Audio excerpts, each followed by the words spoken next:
Welcome to Roadshow's AutoComplete, your weekly roundup of the biggest news in the automotive world. This week, we've got news on Bollinger's electric SUV pricing, Nissan's plan for its sports cars, and how the Honda E not coming to the US is our own fault. But first, let's start with the Tesla Roadster. Tesla design boss Franz von Holzhausen was a guest on a recent episode of the Ride the Lightning podcast, best podcast name ever, by the way. And when he was there, he took up the role of being the forthcoming rebooted Tesla Roadster's #1 hype man.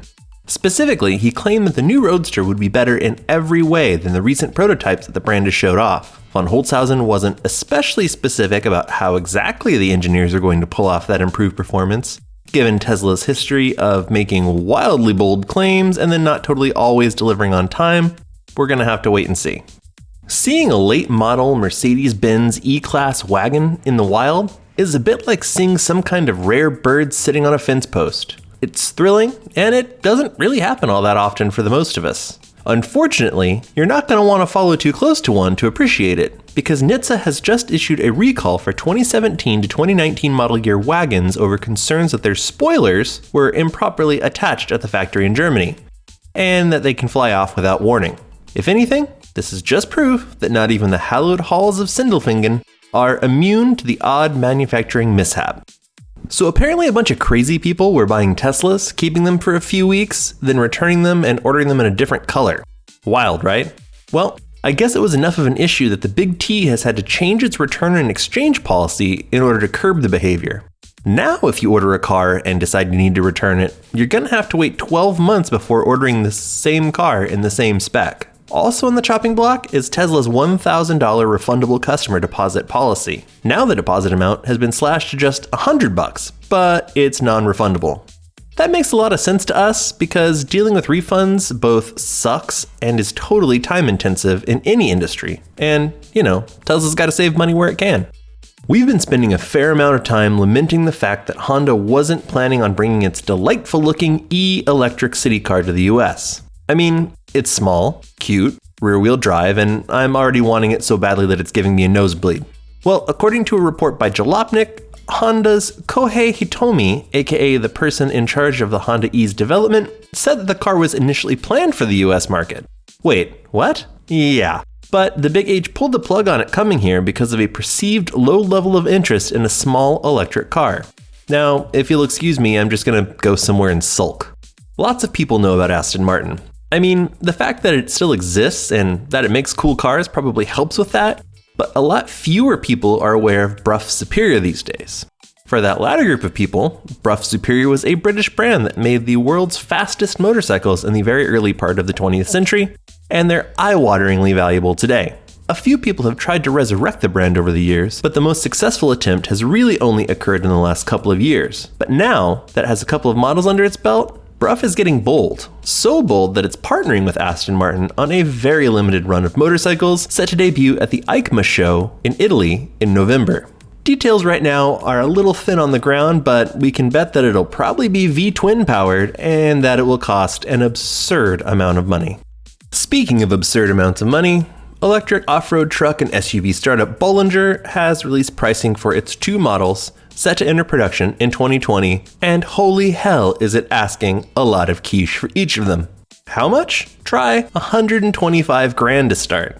Now, keep in mind that while they may have cool off-roading features like portal axles, the Bollinger vehicles, while admittedly ruggedly cool, are basically big boxes in terms of styling and appointments and will likely be less than daily drivable for most people. For comparison's sake, the base model Mercedes-Benz G550 starts at $500 less. Will people's desire for a hardcore electric off-roader be enough to overcome that lofty price tag? Or will Bollinger find itself in the dustbin of history? Time's gonna tell on that one. We talk a lot about how Mazda is a small company that builds fun, affordable cars. Up until this point, those cars have all been powered by internal combustion engines. But in Tokyo this week, the brand unveiled its adorable MX-30 electric crossover.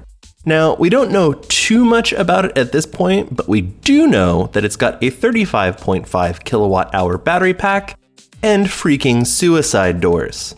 That's a feature that we haven't seen on a Mazda since the RX-8. Oh, And speaking of RX models, the MX-30 will also be sold with an available rotary-powered range extender. The MX-30 is supposed to go on sale in Japan in the middle of 2020, but the company assures us that it's also destined for US and European markets.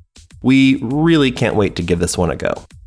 It's that time of year once again when Tesla offers a peek inside of its business and we get an idea, financially speaking anyway, of how the company's doing. It's also a time when Tesla typically trots out cool stuff that it's had in the works. This week's earnings call and letter were no exception. The biggest news is that the Big T has managed once again to turn a profit. Sure, it's only $143 million, and it's not totally clear how much of that actually comes from selling cars. At least $30 million of it came as a contingency for bringing Smart Summon online, but it still bodes well. Also cool is that Tesla's Model Y is now slated to enter production at the company's factory in Fremont some 6 months ahead of schedule, aka next summer instead of the end of 2020.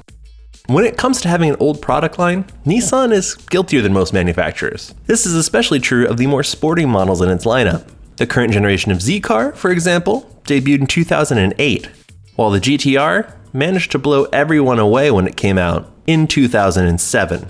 If we had to nominate a brand's sports cars for a Queer Eye style makeover, it'd definitely be Nissan, but that looks like it might not come to that. Nissan's product planning boss was quoted as saying that these cars are the heart of Nissan. Please save your pacemaker jokes for later, guys. And that the brand was actively working on them. Now, does that mean that we're going to see a 400Z or an R36 GT-R in the next year or so? Probably not. But hey, at least it's a light at the end of the tunnel. Still, we're lobbying hard for Nissan to build the damned IDX and IDX Nismo already.